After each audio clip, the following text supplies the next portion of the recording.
Bonjour à toutes et à tous et bienvenue dans cette édition 2026 du Forum de l'engagement, un forum qui est placé cette année sous le thème de la transition bas carbone à l'épreuve du réel. Alors toute la journée, nous recevons des dirigeants, des experts et des décideurs pour comprendre comment conjuguer ambition climatique, compétitivité et souveraineté.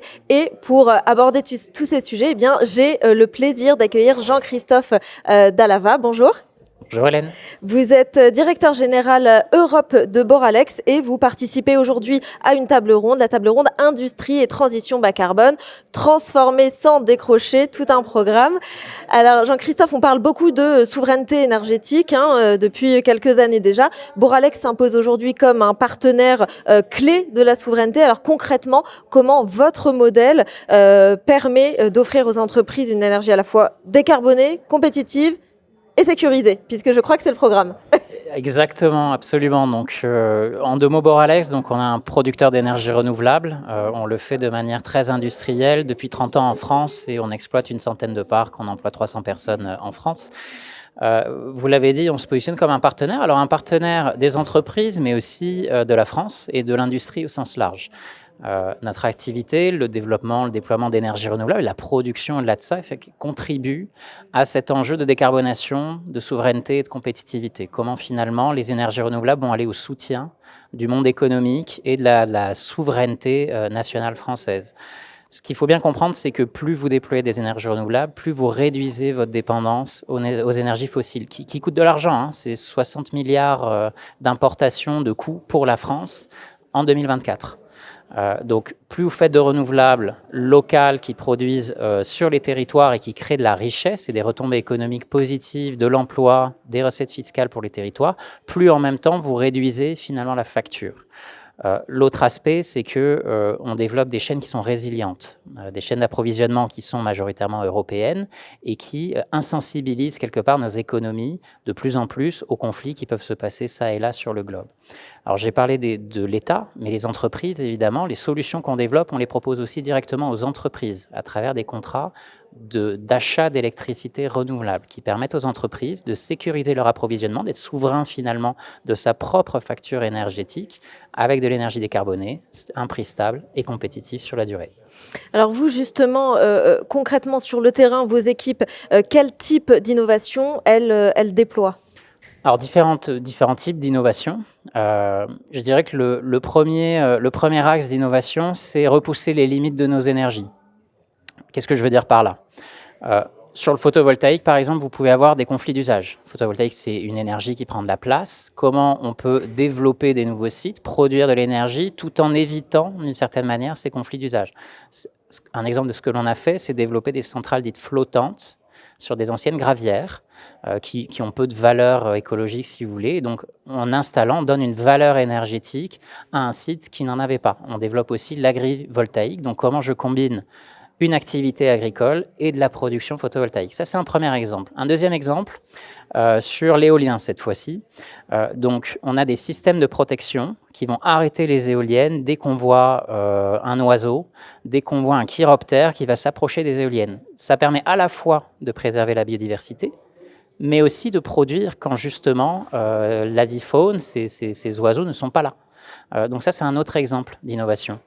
Un troisième que je vais vous donner pour favoriser la productivité de nos installations, c'est ce qu'on appelle le repowering. Le repowering, c'est quand on remplace des éoliennes qu'on a installées il y a 15-20 ans par des éoliennes actuelles. Il faut savoir que les éoliennes actuelles, elles produisent 2-3 fois plus que celles qu'on installait à l'époque. Et donc parfois, vous pouvez produire plus avec moins d'éoliennes. C'est ce qu'on fait. Dernier volet, la digitalisation, pour piloter en temps réel nos actifs et s'assurer que l'on produit au bon moment pour les besoins du réseau. Alors chez Boralex aussi, vous avez un ancrage fort dans les territoires, dans un contexte où certains projets peuvent provoquer des réticences sur le terrain. Comment vous construisez concrètement une relation de confiance avec les élus, avec les riverains ? Tout d'abord, c'est une conviction, évidemment. Quand on arrive sur un territoire, on sait qu'on va s'inscrire dans le temps long. On développe nos installations, mais on est aussi l'investisseur et on les exploite. Ça veut dire quoi ? Ça veut dire qu'on va s'impliquer dans le territoire, faire connaissance avec le territoire, expliquer notre façon de travailler sur les 5 à 10 premières années de développement, Ensuite, on va enchaîner sur une phase de chantier qui en général dure 2 ans, puis ensuite 30 ans d'exploitation. Donc vous voyez, c'est un temps très long. On voit plusieurs générations finalement sur ces territoires et on fait partie de cette vie territoriale. Donc ça, c'est vraiment une démarche de base, j'ai envie de dire. Ensuite, comment faire adhérer ces territoires à nos installations? Alors, j'ai parlé des retombées fiscales, etc., mais on peut faire bien mieux et bien plus. Un premier exemple, c'est comment on associe les territoires qui investissent dans nos projets à nos côtés. Donc, qui sont finalement co-développeurs avec nous, co-investisseurs sur les projets. C'est une manière de s'approprier ce développement, à tel point que vous avez même des territoires qui ont intégré une éolienne, par exemple, dans le logo de la commune. Donc c'est pour vous montrer, au fil du temps, à travers les générations, comment l'éolien et le photovoltaïque, c'est la même chose, peut s'inscrire dans la vie d'un territoire. Et dernière question, quel conseil est-ce que vous donneriez à un industriel aujourd'hui qui souhaite accélérer sa décarbonation, mais qui hésite encore, qui ne sait peut-être pas bien comment s'y prendre?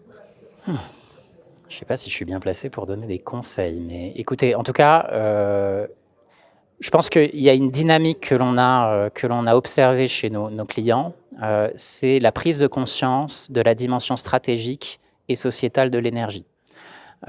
Cette prise de conscience-là, elle s'accompagne d'une certaine complexité et d'un travail, je dirais, qui est finalement une dynamique de toute l'organisation. C'est une impulsion du dirigeant, c'est stratégique, mais ça va aussi embarquer les fonctions achats, les fonctions RSE, bien entendu, les fonctions financières, les fonctions opérationnelles, et donc de réussir à créer cette dynamique, de garder ce momentum, et lorsque vous êtes prêt à passer à l'action, de passer à l'action. N'attendons pas qu'une crise arrive pour agir en urgence. C'est en général le moment de la précipitation et où les choix ne sont pas très réfléchis ou assumés. Donc de l'anticipation et de la stabilité dans la stratégie, je dirais, dans la durée. Très bien, Jean-Christophe Dallava, merci beaucoup. Vous êtes, je le rappelle, directeur général Europe de Boralex. Merci à vous de nous avoir suivis pour cette nouvelle interview. Je vous le rappelle, nous sommes ici en plein cœur du Forum de l'engagement et en plein cœur surtout du ministère de l'économie. Merci donc de nous avoir suivis et restez connectés pour de nouvelles interviews. À très vite.